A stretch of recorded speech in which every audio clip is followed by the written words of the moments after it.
Eden Koz here with Just Be, and we are about to take a spiritual boom. We are at an unprecedented time in human history where we are transitioning from 3D to 5D within the great spiritual awakening. This video and audio podcast is the place for you to find your truth beyond politics, your sovereignty, your voice.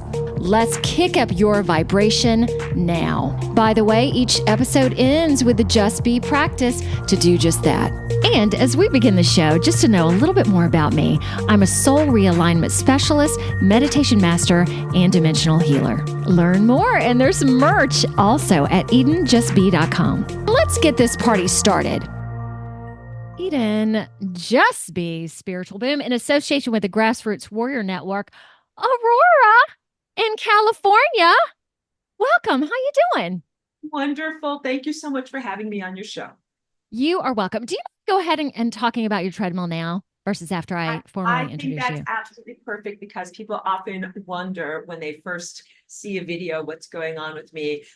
Yeah, I walk on a treadmill at slow speeds while I do all of my video work and personal session work these days. So I hope it's not distracting to anyone, and it's actually a really wonderful thing for like staying focused and also, you know, getting some good body movement and just not being so stagnant for doing so much video work. So I'm trying to normalize it in society. Very nice. Very nice. So we're going to start off with that. I'm just going to talk a little bit just to tell you guys what's going on. And I'm going to read Aurora's bio and then we'll get into things. Okay. So I stated on the last podcast, so I've been doing this for almost over 2 years at this point. To really, it's always been high vibe, but taking it to another level.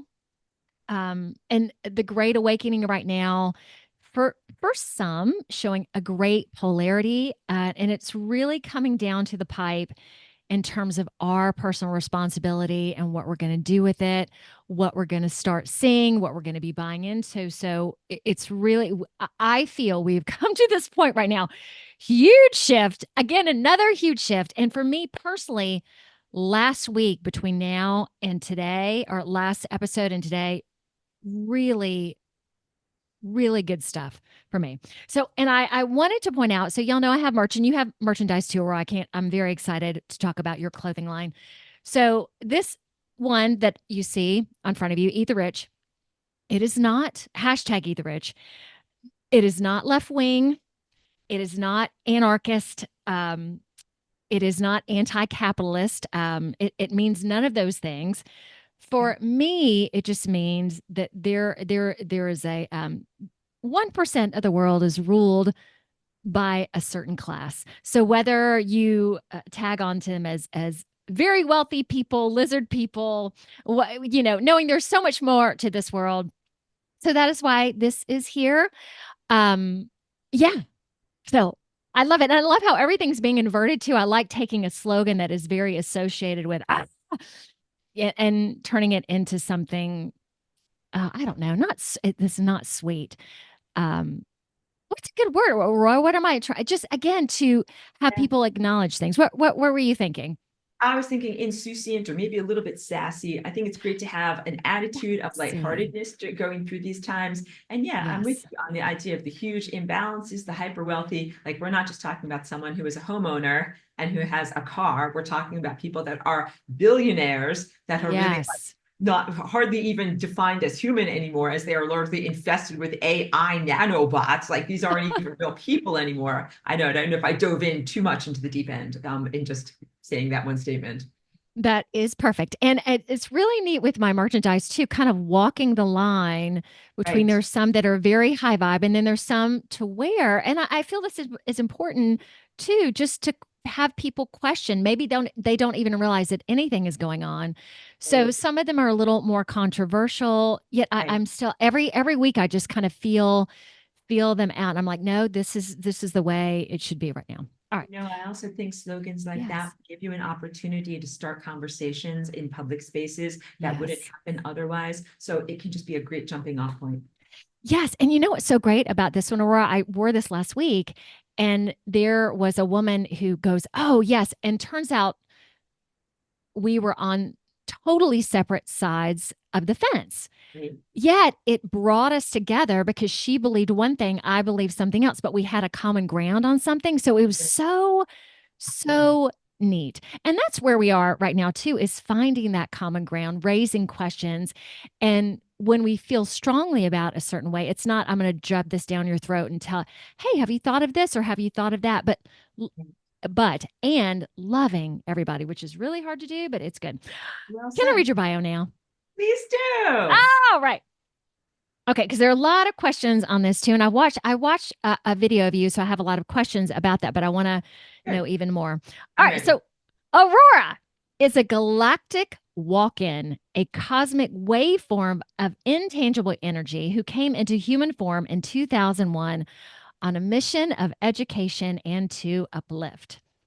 Her objective, to share with people of this time, place, the concept of the flying rainbow lasagna, a genetic portal oscillation which can help to awaken the dormant superpowers and potentials within the human DNA. Hot dog. Since then, Aurora has shared and created extensively via visual arts, music, dance, movement, formal classes, and personal sessions. She has released 12 formal albums, hundreds of unreleased songs, an extensive body of iconic paintings and drawings, 10 years of semesters and live lectures on YouTube, and thousands of followers connected in a very positive online community. And let me go ahead and put this in there. You can go ahead and go to www. Rainbow Lasagna to find links to music, original artwork, clothing, and prints, videos, and classes to get inspired. And as you know, that will be posted all throughout this. Okay, wonderful. My first question is in terms of the Great Awakening, knowing that you were a galactic walk in 2001, was that when you opened up to everything, or did you have an inclination before? Please explain that. Well, okay. So I came in the early part of October 2001, Yeah. literally in the wake of the huge disturbance that were the events of September 11th, 2001. So some of your listeners might be young or, not have that really on their radar, but that was a really, really crucial moment, not only in human Earth surface nation state politics, but also in the metaphysical fabric of space time. It was really like a tearing apart of the fabric of causality.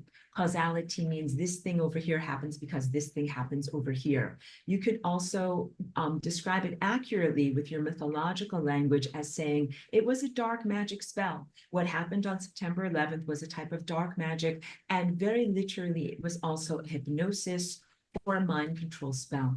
And all of that was a huge disturbance to the highest levels of reality.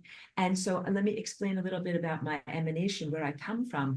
I Yeah. am Aurora, a waveform presence. So when I am not here in a physical presence with two arms and two legs, talking to people as I am now, and I'm not in my social presence, I'm a pure abstraction. And I am a collective, which means a collective of consciousnesses, much like an orchestra is a collection of musicians, or even your physical body is a collection of trillions of cells. So I come from a place that is very otherworldly, outside of space-time, outside of material existence, as a pure energy form. And then this event happened on September 11th. That was hugely disturbing. And then there was a disturbance in the life of the woman whose life I walked into, meaning she had literally a mortality event that ended her life and ended her existence. It was very like unjust, cosmically unjust, and cosmically unfair. And I came in as an otherworldly presence because I said, that is very unjust. There's an opportunity for me to come in and to heal and rectify timelines, and for me to be able to have an impact by having a physical body and being directly connected to DNA. Like if you have real estate and you have a body and you're here, you can be powerful in ways that you can't be powerful in just an ephemeral form. So the methodology that I used and invented to be able to come and embody here is this shape that I'm holding up that is called the Flying Rainbow Lasagne. So this shape is like a genetic oscillation. I'm holding up a static object that is, a sculptural form, that this is a poetic analogy of what I am, but I am oscillating energy waveform. So if you can imagine, or I don't know if anybody's just listening to an audio of this podcast, but Yes. this is like a very colorful, formful rainbow shape, and the edge is wavery, like a lasagna noodle edge. That's why it's called lasagna. And it has a motion to it. It undulates like a jellyfish. And this is really an activity at the genetic level and at the energetic level of not only my body presence, but I'm really on a mission to be able to teach and embody this to other people so that others can do it too. Like, it was revolutionary that I did it and I innovated it and figured out a way to do this. And also, it's even more revolutionary if more people learn how to do it, because it's hugely empowering. It equates to being able to reactivate dormant DNA or use your DNA in the most optimum form possible to be able to avoid death, avoid what is called decrepitude, which is the feeling of getting older, what people call chronological aging. You will experience time very, very differently as you begin to lasagna with your DNA, because our bodies are meant to rejuvenate and regenerate. And we have then a very different experience with what it's like to be alive. And we have a different lifespan and a different expectation. And also, we reawaken what are called superpowers, powers of the higher consciousness. That would be things like telepathy, telekinesis, radical self-healing, or like control of your body, or even being able to reach into other people's bodies, being able to far speak, like talk with someone that lives in a far distant galaxy or at a different time. Things that people in this time and place would consider, superhuman or very otherworldly, but that will become very natural, as it once was our natural state in a time before our DNA was diminished. So I can also talk a little bit about that. I know I'm opening many cans, many worms, because I'm referring to what this time place calls a mythological or ancient time known as Atlantis. But that is really a concurrent time that we actually, like, we know each other from that time. That is a shell of reality. And we have been incepted into this shell of reality where we have smaller, vulnerable, mortal body containers that act very, very differently than our light bodies that we experienced in that other world. But what we're doing, and this is just a synopsis, through Flying Rainbow Lasagne, reactivating these dormant DNA and being able to connect effectively to the world of pure light, we are reawakening our light bodies. We're accelerating, getting back to light speed, and we're reclaiming those capacities that have been dormant for what feels like millennia. Sorry, I know I just gave like a lot. I just gave you a lot. That was great. That was great. I'm so glad I didn't watch this aspect explaining, because I like hearing this fresh. When you came in 2001, knowing that in 2020 a whole bunch more people woke up, like the time that you came in, there was still I would say a small percentage. How did you even find yourself here? How did you assimilate? Yeah, does that make sense with those It's a questions? beautiful question. Beautiful question. I don't even know how well I have assimilated, but I've tried hard. Like, I feel like I do a pretty good job of being in the world. It was a very steep learning curve, because Yeah. I literally came from a world where either I was an ephemeral waveform or I had only ever eaten light.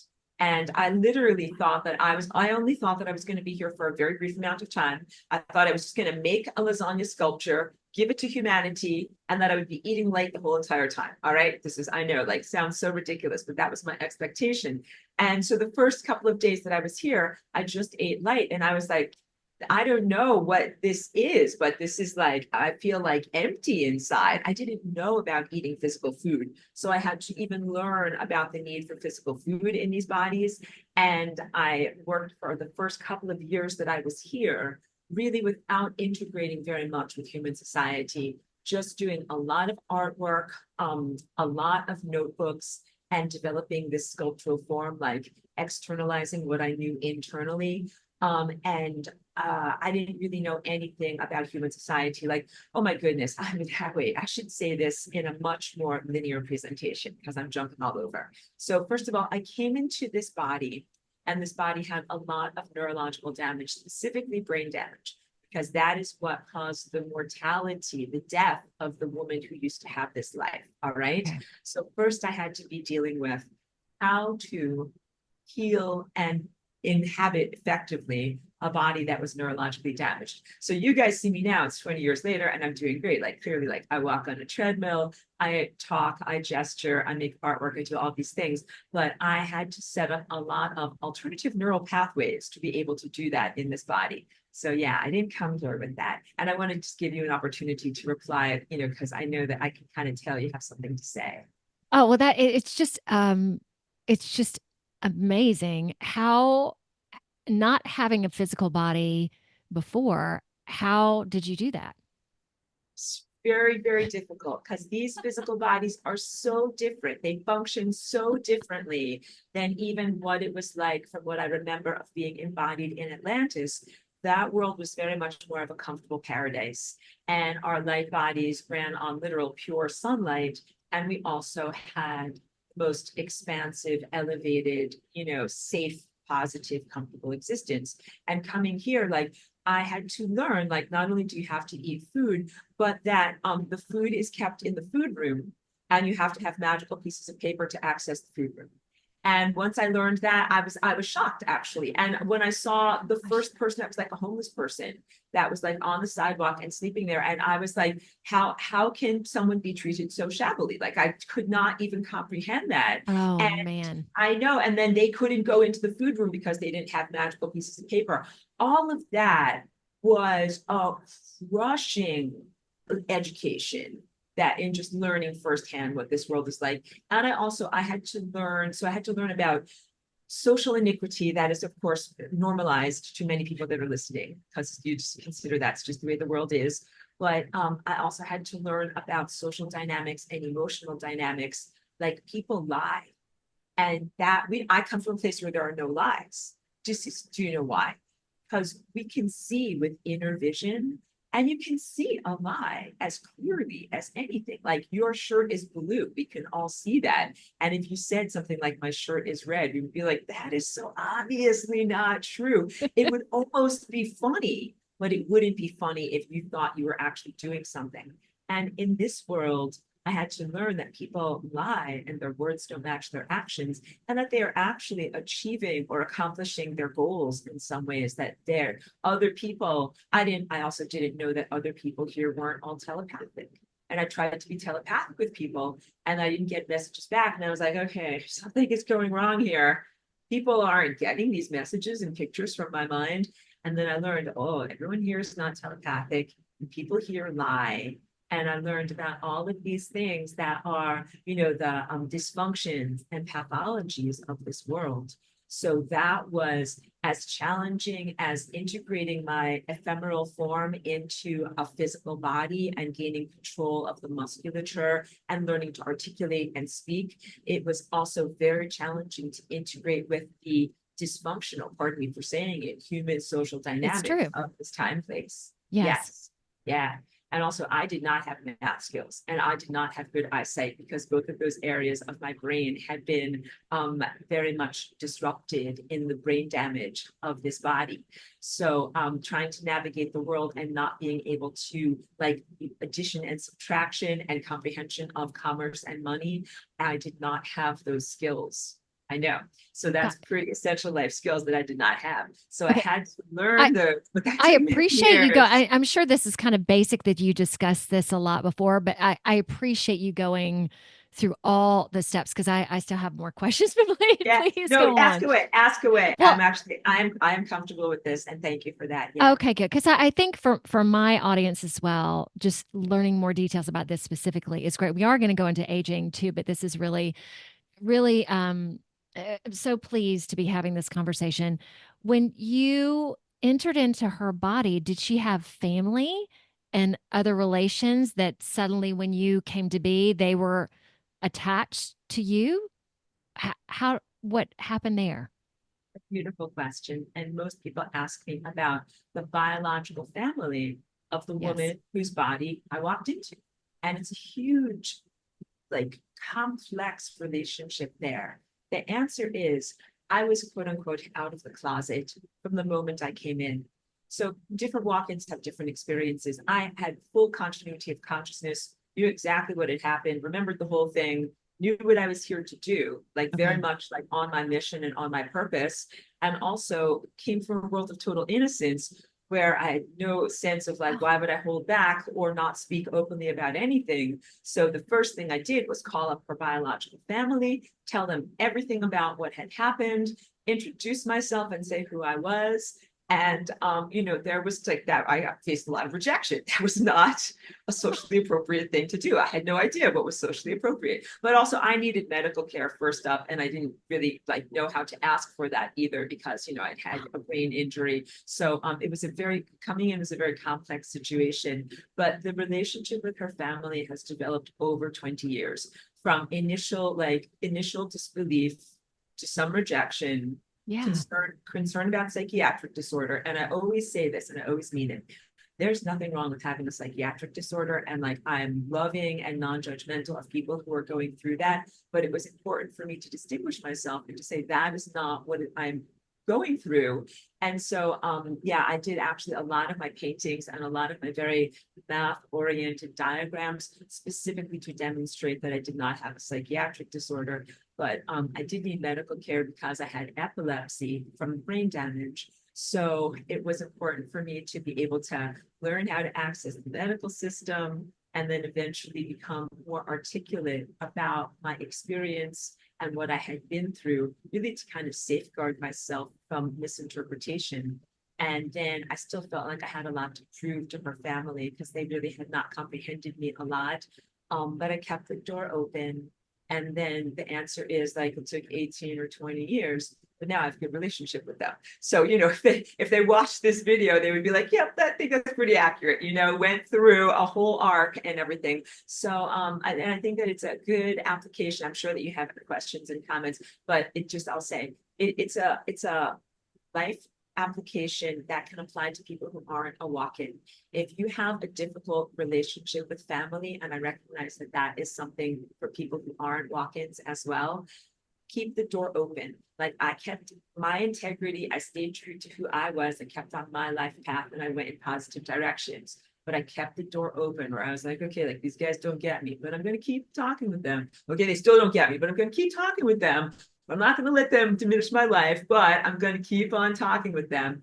And it just took them a really long time because they are secular people that don't really have any concept of what a walk-in is. They didn't know what had happened. They didn't know who I was or how to relate to me. So you can comprehend how I was just an uncontrolled variable in their life experiment they were not prepared for. I am assuming that you have opened the door to them for more. Tell me more. Do they believe, okay, how I'm going to use these words. Do they believe in what you're saying, or is it more just, oh, we've accepted it and that's Aurora? Where is the connection there I at this think point? they don't even know how to categorize the concept of the flying rainbow lasagna. Like, I'm very honest about my work. I'm like, oh yeah, like, I just did a flying rainbow lasagna retreat in Sedona and we all danced and folded the fabric of space-time. And they're like, oh, that's wonderful. Like, they're very Good for you. Pat, interested and pat. supportive about it. Oh, I don't know how much they really comprehend what my work is, but maybe it's like anytime, like, imagine you're an IT specialist and you're saying to your parents or someone like, oh yeah, I just changed the server and updated the firmware and everything. They're like, oh, that's nice. I'm good for glad that you. you're doing a good job. Like, it might be kind of on that level, but I'm happy to say that they are supportive and celebratory of my work that I do now, but I don't know how deeply they can comprehend what it is, as it is, kind of an abstract thing. And they're, whatever, of an older generation, that it just might be difficult for them to even know about what these things are, even though I think that there are some people that are, wise elders that do know about these things. Yeah, and I think they really didn't have a choice because that's, well, not saying they had a choice. I'm sure this was so much of it was planned or spiritual or whatever. Yeah, I think you have given them a great gift, obviously. Yes. Um, how are you now knowing that it's been 20 plus years assimilating into the density and all of that? Yeah. How do you feel you are doing at this point? I don't know if that's really a fair question, but I'm going to ask it anyway. So you knew something? I feel like I'm Yeah. doing amazingly well, especially in light of this planet, really within the past 4 years, I would say has experienced a consciousness invasion, a technological invasion, and very, very Too. profound spiritual warfare.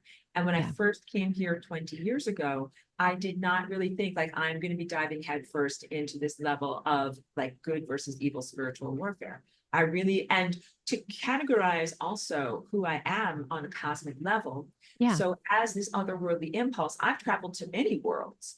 And usually, the work that I do is work that is about spiritual uplift, rebalancing the scales, rectification. And mostly, what I do is I do things through art and music and beauty. All right. So, that's mostly the type of cosmic assignments that I have experienced on my various journeys. And coming here and really at first that was how I lived for like the first, 15 to 18 years or so. But when we can just, put in quotes called like the worldwide health crisis of 2020. I don't know how many keywords I should or should not say in various different contexts. I'm very, very aware. Gotcha. Yes. Yeah, but since that time, this whole entire world has had a different presence. It's been very, very, oh, I mean, like I can't even, clearly my articulation fails. What used to be very easy to do in terms of psychic work, like sun gazing or out of body travel, connecting to the sun and the stars, having inner vision, all of that stuff stopped in 2020. And I think it was because of the millimeter wave, the 5G telecommunications grid that got energized at that time, and also what I allude to, the subcutaneous pollutions that have been going on in our world, which are connected to that grid and are connected to the nanoscale technological transhumanist devices that they have been placing into humanity, even though that's been going on since 2014. So what I'm trying to say, so pardon me for being so circular in my presentation. Initially, I came here, I'm like, I'm on a journey of art and music, gonna uplift humanity by sharing the Flying Rainbow Lasagne. So initially I made lots of drawings, sculptures, and was actually a pretty introspective artist. I didn't connect with the world that much. I lived in a very small town in upstate New York. And that was a time when technology was not really ubiquitous. Like I was in a place where having a home computer was considered a great luxury. Not everybody had a home computer. You went to the library to check your emails. All right. So this is just a different time, place, and before cell phones also. I need to just drink a little bit of water, pardon me. Um, but eventually I did connect with technology more because like in 2008 or 2009, I broadened my horizons. I went to a math art conference and I met a lot of scientists, computer scientists, and academics who were using computers and digital modeling and 3D printing, like this sculpture is 3D printed. And I thought, like, this stuff is great. Technology is great. I would like to learn about it now so I can use it for my artwork. So then I did get a computer and learn and connect with the world much, much more. But I didn't think that I would be here really as a warrior taking a stand against transhumanism, against the forced implantation of technology into human consciousness. I didn't really know that that was going to be my assignment here. And, I also thought that I would be here just for a few years, and clearly I've been here for 20 years because my assignment keeps getting extended because this world is really imperiled, and it got more intensely imperiled as I've been here. It's gotten hotter and hotter, more and more difficult, more and more fraught. And at about 4 years ago, I really realized like I couldn't just be an introspective artist and musician anymore. And I had been Step teaching out. for years. had to do something much, much more direct. Yeah. So I really learned how to use my powers and my augmentations to fight against this foe directly. And I do that now. I actually work with psychic groups who go on, we might call it astral missions, but I would say we do energy work in order to fight against AI, technology, evil itself, demons themselves. I mean, this might sound like a lot. I hope Oh I'm no, not go ahead, because too much that's into your yeah, audience. you're Okay, all good. on. Thank you for letting me be fully out of the closet. Oh, Yeah, because I had a lot of demonic attack, and when I say demons, I know that word has a lot of baggage attached to it. go ahead. When you're talking about negative entities, astral entities, they're fragmented or unresolved consciousnesses. There are some that you would call space races, but these are also genetic quotients. So these are like frequencies that act through genetics. You could also call it pathogens or psychopaths, pathogenic characteristics that act through the genetic quotient, especially of certain people in your world. So when you were talking about eat the rich, like who are these rich people? Who are these negative people in the world who amass so much and give back so little and are really the controllers or oppressors of the lower caste, stratum, the lower social stratum here of humanity? And the answer is like, these are physical shaped humans, but really their DNA opens them as portals to unearthly presences. So that would be considered like extra dimensional or extraterrestrial, who are very negative, who are very evil, that they are very self-serving, and also that they distort the fabric of space-time. And that they are the ones that have been harming humanity for a very long time, amassing all of the resources, and really they are here to prevent ascension. And I am very much in opposition to them, but I'm not defined by that opposition to them, but I'm here to counter them. I'm here to protect this planet during ascension. So that's what the much shorter way for me to be able to say this is. I thought that I came here on fast mission of human uplift and that I would be done by 2003. Totally thought I would be done by 2003. I know, and we all have to laugh because now I've been like this. I'm like, no, like I care about Earth and I'm not going to let these horrible invaders happen. So now I'm like, no, I am planetary protection. So I'm committed to protecting Earth during this entire planetary ascension, which has been like dangling over a cliff, and we're all working really hard. Yeah.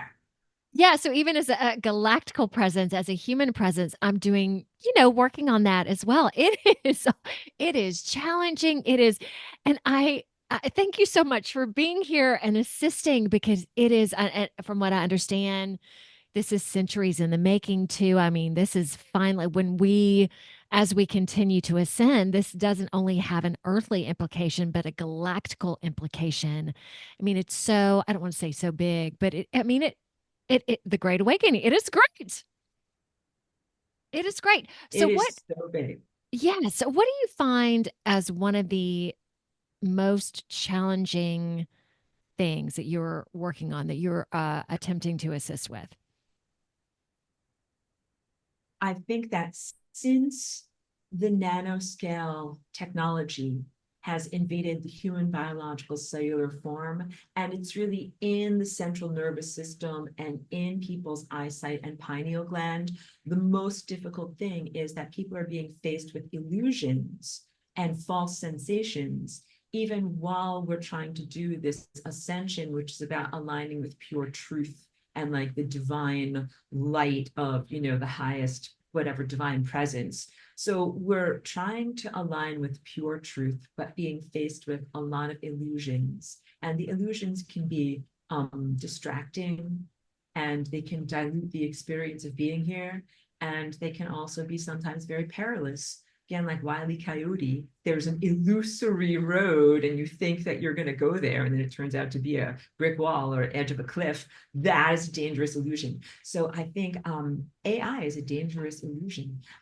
What I'm referring to specifically right now, there's all of these programs that people are using for their productivity, things like ChatGPT. They're like, I'm going to optimize my emails. I'm going to Shopify my Shopify. I'm going to get a machine to do my algorithmic marketing for me. Like, it sounds really great, but I think that it is an illusory path, that if you get on that path, you end up hitting a brick wall. There's no real way to continue forward. I think that if right now, so humans already have something that is in non-consensual machinery in their mind affecting their cognition.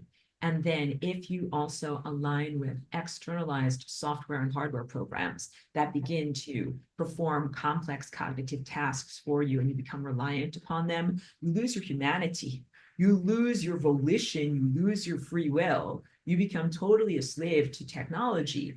And this is a big deal because humans have DNA and DNA connects us to time. So it's not just like, oh, like if you make a foolish choice and, you know, go off and go into your foolhardiness, it would just be you. If it was just your own life, that would be fine. But because it is a hijacking of your DNA is really sacred. Like, I just can't emphasize that enough.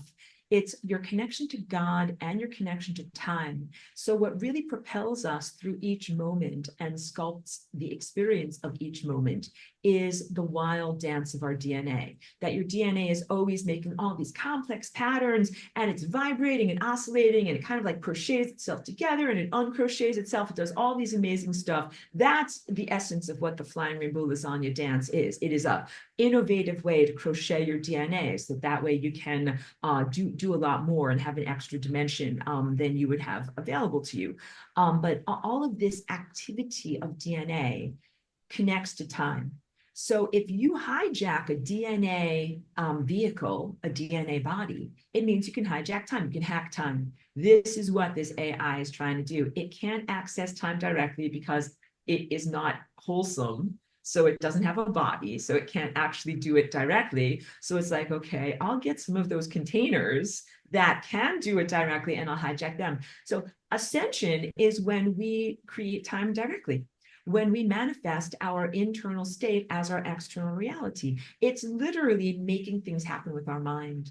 And so in a beautiful, pure system, we would be already making the most wonderful paradise things happen with our mind. We would be envisioning beautiful gardens, beautiful community, fantastic adventures, everybody safe and healthy. Like, that is what healthy people envision in the world.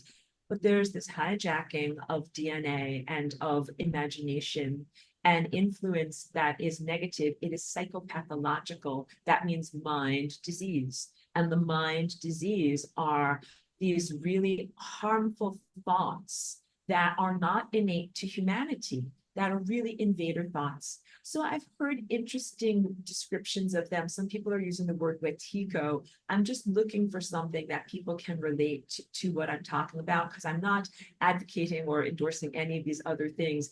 It's just the sense that humans are innately and naturally good and generous and innocent and pure. And that's who and what we really are. But there's been genetic overlays and implantations, and then more recently, mental transhumanist invaders that have put a lot of mind garbage into people, with the intention that then the garbage in, garbage out, the people would emit the garbage into the world of pure imagination and imagine out a lot of not only garbage, but like violence and disease and catastrophe is a big one. People really getting groomed to expect catastrophe and to think about like the book of Revelation or any other prophecy where the world is going to end or there will be, something. And this perfectly relates to your feelings of catastrophe from ancient Atlantis. It's a trauma reverberation. So everybody is kind of waiting for the other shoe to drop. And you can have that reality if you manifest catastrophe. And I'm like, no, guys, no, like, get away from the cliff. Do not drive on that road. Don't go towards catastrophe. No, we have to make a concerted effort to go towards longevity, especially in our bodies. So this is also, it's beyond the collective expecting catastrophe. The 5G wave talks to the cells of the body, and it tells a story that is about personal catastrophe. It's causing a lot of premature aging, a lot of decrepitude, and a lot of diseases like cancer. Horrible, the opposite of ascension, of what we really want to experience. And we have to negate all of that. So for anybody who's listening, if you're becoming overwhelmed, like rocking back and forth, like, somebody help me, I don't know what to do. You must be in control of your own mind state, your own emotions, and your own body.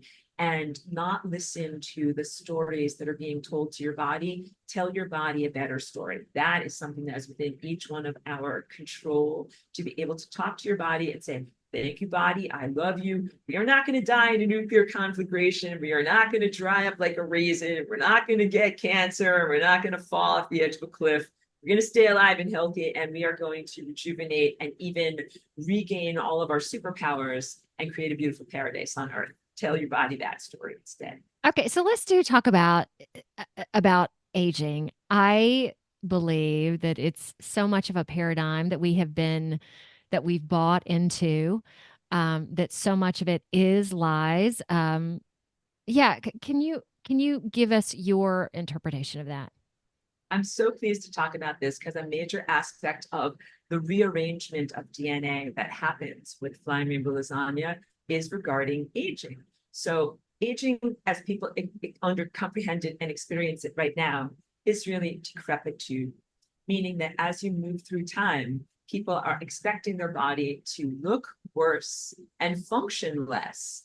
And that's not natural at all. And it is very much an expectation and a software program, again, just using these in air quotes, but it's a consciousness expectation that then affects the way that the physical body functions. So even the concept of death is not natural and innate to us. It's something that we learn about when we come here as, usually little tiny human infants. Someone will teach you, maybe your goldfish or your hamster dies, and you're like, where did my hamster go? And they'll just say, like, your hamster went bye-bye. Or maybe grandma, where did grandma go? They say, grandma went bye-bye. It's like, you learn, and you go from really looking at the world as this magical, everlasting place to like a place where people die. And then the kicker is they say, one day you will die also. Like, not only did your hamster die, but one day you'll die too. And when that happens, it's an implantation in the genetic structure that starts to activate all of these artificial spliced in things that have been put in really by other non-human entities to limit human consciousness. And then humans conform to those expectations. So you see other people die, you learn about mortality, you begin to agree to that program. And aging is very similar. So mostly people are presented with examples of aging in their community, and then they are told either overtly or obliquely, you will do this too. And it might be something funny like, oh, when you're 30, when you wake up, you're going to get out of bed and say, oh, my back. It's like presented as a joke, but people internalize it. And we talk to our bodies, and then we accept that, or one accepts that as a truth. And then you get out of bed and you're like, oh, my back is hurting me. Must be because I'm 30, Oh, it's time now. Exactly. All of these things, they are so erroneous and untruthful. So I have the outsider view coming here as a walk-in, as a cultural outsider, and just totally not in the dynamic of that with the body. So I knew that was untruthful from the very moment that I came in, because I did an assessment of the DNA of this body. Kind of like you look at things on a clipboard, you're like, oh, that one, that's a no, that's a no, that's a no. And then I have been here for many years, of course, like reweaving my DNA and changing its behavior. So I hope that shows on my body that I'm not experiencing the regular signs of aging and decrepitude. In fact, so here's what I have experienced instead. I have experienced profound neurological healing, but also, reversed aging, greater levels of rejuvenation, greater levels of vitality. And that's even in spite of the corrosive nature of technology itself. So you guys have to know that the 5G waves, the Bluetooth and all that stuff, it eats away your energy body. Like, what keeps you young and healthy is your energy field and your energy body. Ways that you can feed your energy body: sun gazing in the morning with the real sun, grounding, like touching actual nature, being in nature, plants, being in the forest, under trees, because trees have a beautiful, enormous energy field, hugging dogs and cats, or being around beautiful animals. And then, also like making good choices about the food that you eat. So, and then the things that eat away and corrode the energy field, these are things like being in front of EMFs, in being in front of LED lights, doing everything that is Bluetooth and 5G reliant, and also all of these touch screens. Every time you touch a touch screen, I'm telling you, your bio life force is flowing out of your finger into the computer. It's not a good thing. And then so those are the overt forms of technology, but then there are also now the implanted nanoscale technologies that they are hugely corrosive. And that is totally, if the original agenda of splicing human DNA to create decrepitude and then, premature death, like at age 100, that was meant to limit your spiritual advancement. This nanoscale invasive stuff, it is literally meant to prevent ascension. It is meant to be like a barbed wire fence between you and the actual sun and make it so much more difficult. It is a DNA straitjacket. It prevents your natural light body from speaking correctly on a cell-to-cell level throughout your body. It prevents the pineal gland from connecting to the sun and the stars effectively. It prevents the pineal gland from connecting effectively to the mitochondria. Like this nanoscale stuff, it is hugely under-acknowledged by Earth's surface science, but it is affecting and afflicting human life in a huge way. So just as a brief aside, I learned how to clear it out of my own body, especially over the past 4 years. I've had to, in order to be able to do my Flying Rainbow Lasagne, to do my, cosmic duties of planetary protection. But also when I figured out how to do something for myself, I do it for others as well. So I have a gift of non-locality. That is really what Flying Rainbow Lasagne is. So I'm able to project what I do and where I am far beyond the limits of the physical. So I can project it hundreds of miles away or into the future, into the past. So I clear it out of other people now too. And I want you to know I do large scale clearings. Like sometimes I'll just be like, we're just clearing the human collective today. That's it. Like everybody needs a clearing. Or sometimes I'll clear a community. I walk around with my dog and my community drive-by clearings. We're just going to clear everybody out. But I do personal sessions where I really take. I have to interrupt for a second. Drive-by clearings versus drive-by shootings. It's again taking these. Well, I can't. May I ask you for a second in terms of your age? Can you tell us how old you are in time? I'm happy to tell you. Okay, so I came into this body when this body was age 27. So that's like my birthday for being a walk-in. Chronological body is age 27. And I've been here for 23 years at this point. So my body birthday, I just had 50 years old for my body birthday. My tenure of being here as Aurora, 23 years. So kind of a strange dichotomy. Thank you for explaining that. Okay, so drive-by correctings, beautification, light. Okay, please continue. Yes, that's what I do. So I have a beautiful little Chihuahua and I walk around my neighborhood with her all the time. And I will have my headphones on and I'll have music going. And I work with these particular amplified crystals. And I clear out nanotechnology. I clear it out of, because it's in the air, it is connected to power lines, it's in people's bodies. I clear it out of the environment. And so that's a big part. And I clear it out of other people also in focused personal sessions. And the challenge is it is self-replicating. So I clear it out of places. That doesn't mean it's permanently gone. Right. But what I do is I create breathing space.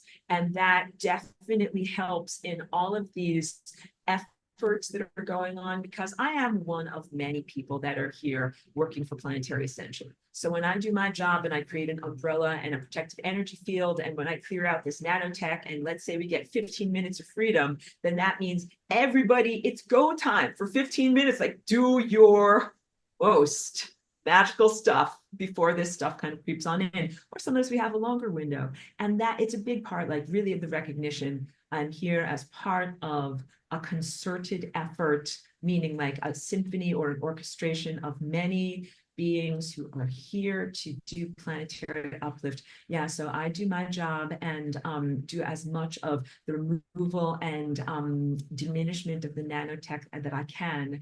And I fight the AI very, very directly. So this is also what I would like to say, because it might be difficult to even imagine what I'm doing. My body that is here is more of like my interface, kind of like how you can have a computer that is your interface, but you store most of your information in the cloud. And the sun and the stars is really my cloud. That is where I really store most of my consciousness, my memories, my processing power, and my abilities. And I devote all of that level of energy, which is a lot, to fighting against the AI that is threatening this planet, removing its harmful information from human cellular structure, clearing it out of DNA and restoring DNA to freedom. That is really what I'm doing. So it's like constantly scrubbing the floor. Like there's muddy footprints all over, very, very muddy. It's like a sewer place down here. It's so gross. But I'm like, gonna scrub it up. So, and I have like a million mops. Imagine me just scrubbing with a million mops everywhere. I'm the cosmic cleaning lady. Yeah, so I do a lot of clearing as the work that I do. And also I have a huge value system based in freedom, because all of this ascension is really about consent and freedom of your own consciousness. So I would not presume to say, like, I'm going to tell you, Eden, where you need to go spiritually or how you need to evolve or what you need to do. What I'm going to do is clean and clear and make sure that you've got the, the sanctity of your own space so that you can make your choices. And that's it. That's the only way that it's fair. It's the only righteous thing to do. And that also validates it, because otherwise I would be kind of ruining things for you. If you didn't make your choices and get things, earn it from your own choices, then it wouldn't really be right. So it's like, I open the door, I make things possible, and then everybody gets to make their choice. But I walk a fine line also, because there's a lot of really super evil beings that are here in your world right now, and they do not want you to have any choice. They want you to have total mind control. And so I can't let them do that. So I have to stop them from trying to do total mind control on everyone, but make sure that I don't influence people so that you can make your own choices. Yeah. Right. So you're walking this beautiful line, and from I'm going to bring this into from the podcast last week, talking about uh, again ascended masters, but what we're working for. And you tell me if you agree with this, Aurora, or if there are different ways of saying it. Just like you, being all of us being an embodied master, Yes. being human on this earth, learning how to connect with the power that we have always had, but it's just been pushed down or kept from us. Or yeah, would you agree with that, or would you add anything to that? I totally agree with that. I would say that the potential for ascended mastery is baked into the innate form of each one of us as true humans.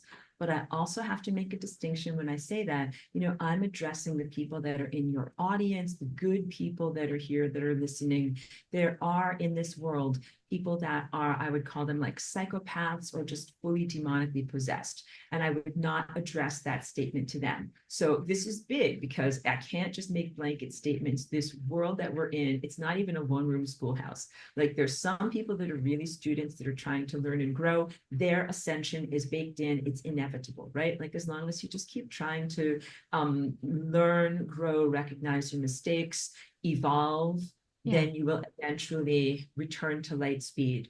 But there are some presences or negative entities that are resistant to that, and they will actively act against it. So they're always going to choose the opposite. They're always going to choose to de-evolve or to dissolve or to self-destruct and not to learn. And so to them, they will not be ascending. And this is difficult to hear, because I touch on a lot of religious buttons when I talk about these things. I love Christians, and I love the original teacher who was here 2,000 years ago. There's a lot of doctrines that have grown up in his name that I feel are unhealthy, and that we really need to examine them. So there's different things about like spiritual elitism. Like, am I more ascended than you? Am I going to ascend? Am I saved? Am I chosen? Am I going upward in a beautiful white dress and you'll be left behind? And I will say, see a sucker while I float upwards and go to heaven, and then you you will die and something bad will happen to you. Like, you know, I'm being facetious and lighthearted. I'm never making fun of anyone's religion, but that I don't believe in that, because I think that there's a lot of things that are unhealthy that are going on there. But I do feel that there is a very, very real distinction that is being made right now. And the distinction is being made through people's choices, because people right now have an amalgamation inside of their DNA. That means you're a mixture of very, very positive, pure, innocent, original DNA blueprint. And then a lot of stuff that got spliced in that might have been from another space race or demonic heritage or fragmented things. That's not the real you. And that's really the diseased stuff. And when I talk about diseased stuff, it is the tendency to violate others, like to not respect boundaries. So that would be like sexual violations or disrespect of people in some way, the tendency to power abuse. It's not necessarily violence, because violence can sometimes be righteous or necessary, but it's using violence in a destructive way that is bullying or pathogenic. Like, these are like not who the true human really is. And these are the things that some people identify with as their true self. So this AI thing that is going on, and those ancient spliced in genetic quotients have something in common. It's holding a human up to the mirror and making a human choose. Like, is that really who you are? If it is, you're going in this direction, because you can't be elevating upward with that baggage. Like, if you have that pathogenic sense of self, you literally can't go into these ascension experiences, because that can't be manifested and magnified outward into the rest of the world. So instead of saying it like the worthless sinners will burn in hell, it's really like, no, some people are choosing to identify with these AI technological implants and psychopathic tendencies that harm others. And that is bringing them into these dead-end timelines that they're not going to be able to recover from.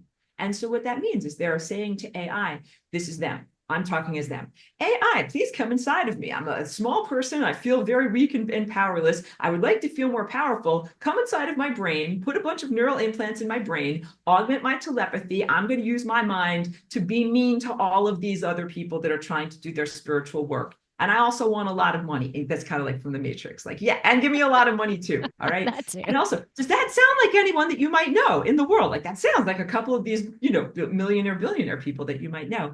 Yes. But those people, they cannot run the spiritual marathon to be a part of the ascension experience. They are placing themselves onto these dead end timelines. And then there are some people that believe, like, yeah, like, I want to have AI optimize my emails and Shopify my Shopify cart.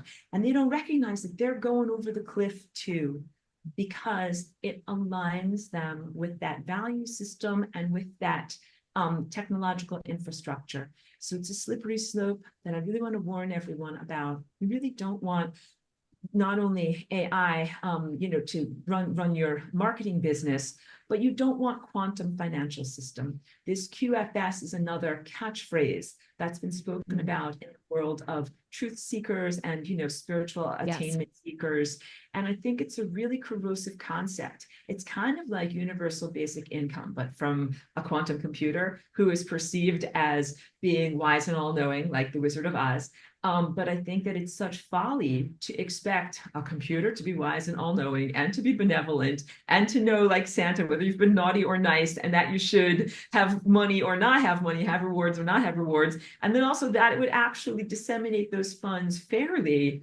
That's just that's going down the slippery slope to letting AI run things, because it seems like easy and fun and cool. You don't want quantum financial system. You don't want that. Okay, so good. And I love talking about spiritual elitism too. I think that is really great. I okay, one quick question, because I do want to go into the just be practice in a moment.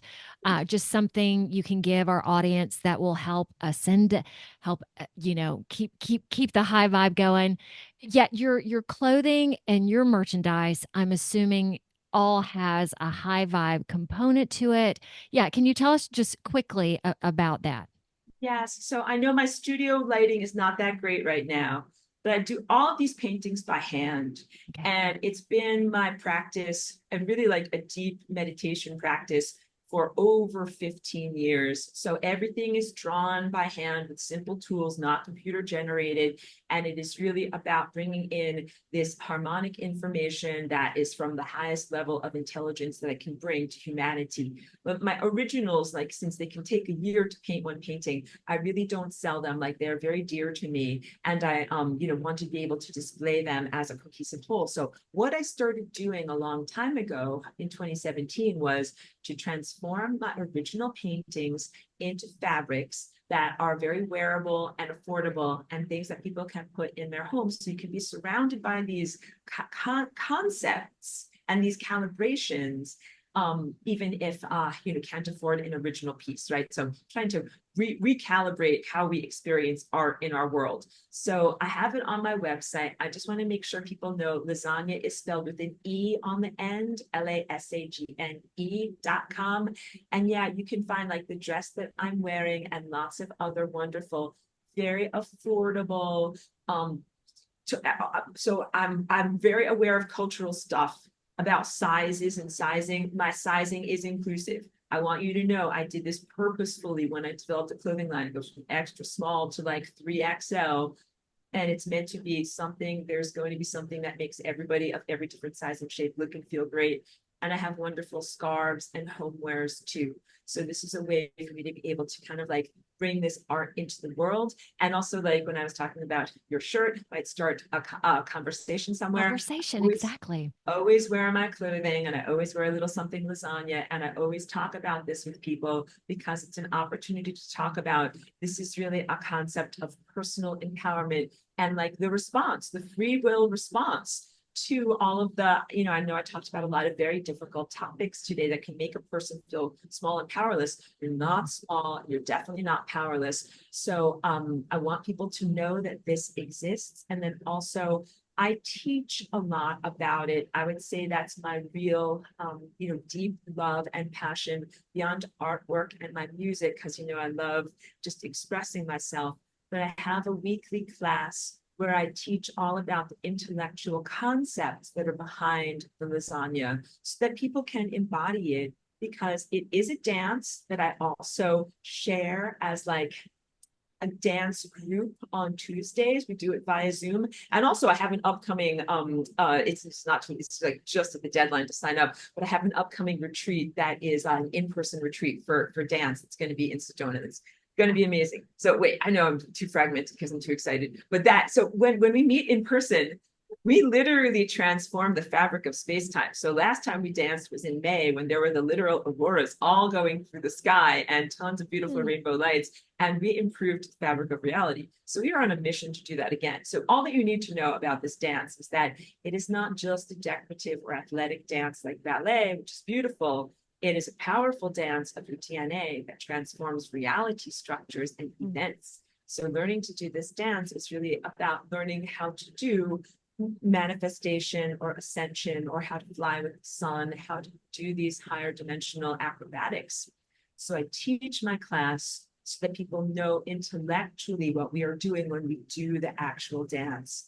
Yeah, thank you for letting me I'm multifaceted. Thank you for letting me just kind of share everything all at once. Yeah, because your dress that you have on is very unique. So that would probably sparks multiple times when you wear it. People are like, "Oh, that's neat," or "That's different." And plus they're looking at it and something within them is shaking up or opening all at the same time, which is incredible.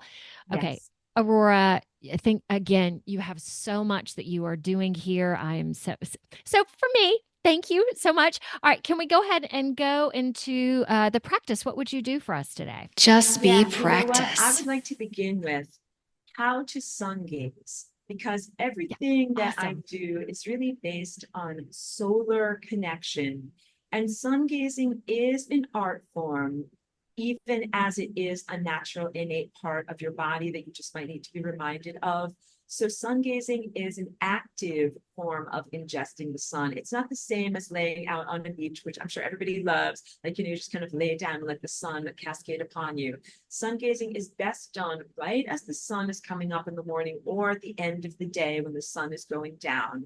And also, you don't have to stare directly at the sun with your physical eyes. You can get everything that you need from having your eyes closed or your eyes squinted. So please protect your physical eyes when you're doing this. But the ideal situation is like you get up in the morning just as the sun is coming up over the horizon and you stand on the ground with your bare feet, or you can sit, but you don't have to, if it's like snow or mud, you don't have to sit on the actual ground. And, I live on a second floor apartment. Sometimes I do it from my balcony. I envision that my feet are touching the ground and going all the way down to Earth's core. So what you're doing is making a connector between yourself as a physical presence connected to the planet and to the sun and the stars that are at the world of pure ephemeral levels of existence. And what you do is you have to send out your mind, like make a tendril of connection between your forehead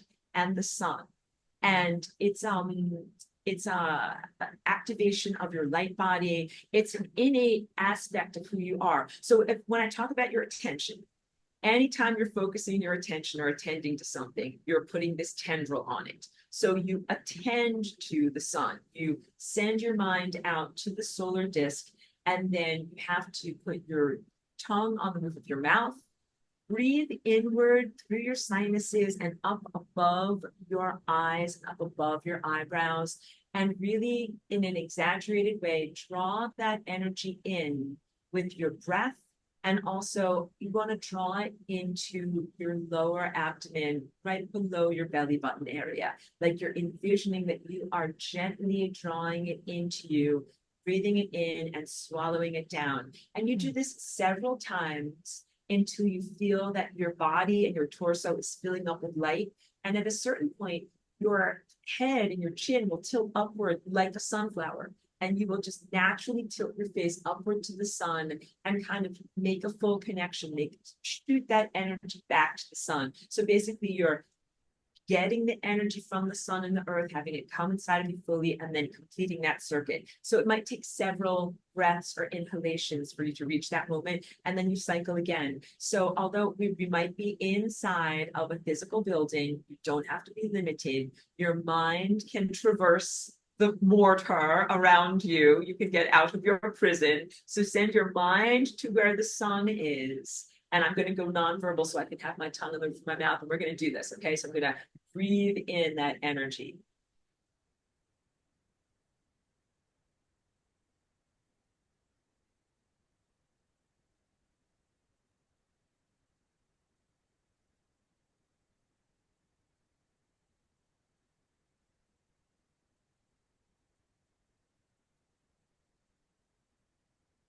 And it can take as long as you need to feel like you're breathing it in and really feeling like you're filling up, filling up, filling up. And when you get to the top and your chin is tilting upward, you can think of it like a basketball alley-oop, like swish, slam dunk, making a slam dunk with the sun.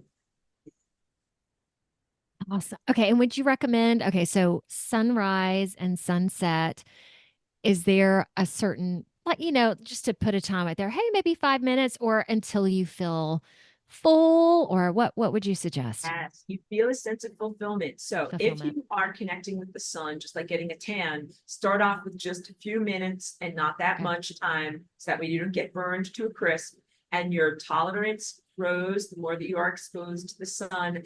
And also, please, I didn't mention enough, be mindful when you do this because you're manifesting whatever you're thinking about. So you have to be having a real conversation with the sun, either be in a meditative neutral state or be thinking about the things you want to manifest in this beautiful connection. That's what you do in the morning. Then you go through your whole day. At the end of the day, it's recap, where you talk to the sun almost like your boss, where you're like, okay, boss, like this is what I did, this, and this is how it went. And you kind of send that back to the sun. And the sun receives it so lovingly and is like, oh, fascinating. That's what happened today. Okay, like clipboard, clipboard, clipboard. We're gonna have to do this, and this. Okay, good. And then you get your kind of directives for dreaming for the night. So this is two things. It's a spiritual practice, an esoteric practice of consciousness connection and manifestation with the sun, but it also has direct metabolic connections to programming your metabolism, your mitochondria, and your light body. So it has huge positive metabolic connections to digestion, glucose, hormone and endocrine balance, reproduction, and so many other things, orchestrating the way that your whole entire cellular presence works together. So people have reported a lot of positive improvements in things like their, sleep, like insomnia, positive feelings of, emotional balance. Like it definitely helps in a lot of ways, and then has also helped with things like fertility and weight loss because it helps to regulate the overall body system. Okay, so your recommendation. Okay, so I have never done this before, and I feel like it's time because you're probably the third person that I've just recently come into my presence about it. So, okay, so for someone like me, and we'll end with this, ideally sunrise and sunset for at least 3 weeks, like really try it, like going into it. What other time constraints or time allowances would you put on that? I would say if you're in control of your scheduling of your life, then schedule your life so that you always have those windows of opportunity at sunrise and sunset. But I also recognize people have life, work, and family obligations, and I've had them too. So as much as possible, I try to make myself available to the sun. But ideally, we do this for our whole lives. But that's a really positive thing. And also, it's not like an obligation. If you miss a day, your face is going to fall off. And also, I wear contact lenses. I try to do it in the morning before I put in my contact lenses. So also, you might want to not wear glasses. So that way it's just regular sunlight getting in. So people also, they ask me a lot about what about the sun simulator? And I'm like, oh, this is a real issue, blah, blah, blah. I know. So there's two things. There's the real sun that's in the sky, and then there is a fake sun or a sun simulator. And then there's also the stuff that is the wetware that's in people's corneas, retinas, and optic nerves that make it very, very difficult to see the true sun, and we only sometimes see illusions. Sungaze anyway. This is real because people are like, am I just going to ingest false light? Is this safe? Is this good? What do I do? What do I do? Make yourself available to the true sun. And as you build your light body, you build a shield that blocks out the false light so that it does not come inside of you, just like a shield of discernment, so you don't believe in a bunch of garbage that gets dumped inside of you. But it is an art form. So I said, you must practice, and the way that you get better is through practicing. So I don't want anyone to be like, oh no, I can't practice because the fake sun is or false light is available. You must practice. So just practice in a safe way and utilize your discernment, as it is true with any levels of psychic development in this very sewage-filled world right now, frequency sewage. Okay, I will then make a proclamation, an intent that I am going to start doing this because I feel like it's time for me to do this as well. So I will talk about it on future episodes as well, because that'll like not make me do it, but it'll enforce that for me. If I'm saying I'm going to do it, I'm going to do it, and I'll tell you guys about it. Aurora, thank you again so much for everything. Thank you for sharing yourself, for sharing your thoughts, just you. Thank you. Thank you for that beautiful welcome. I'm so pleased to be here. I'm so pleased to share everything. Thank you for letting me be completely unfiltered. And of course. That's what we're all about here. So yeah, thank you as well. All right, y'all, hang in next week. As you know, a new show every week. And again, really, like with Aurora and with Brian last week, we are just going to keep on going through, keep on pounding the pavement, keep on ascending. And humans, just like Aurora said, we are good. So all that cynicism, all that, just let it go. See you later. Thank you. And hang out with me for a second. Bye. Y'all, find me on Facebook, Instagram, LinkedIn, True Social, as well as Rumble, BitChute, YouTube, plus a plethora of other audio directories like Apple Podcasts and Spotify. So like, subscribe, do it all. See ya.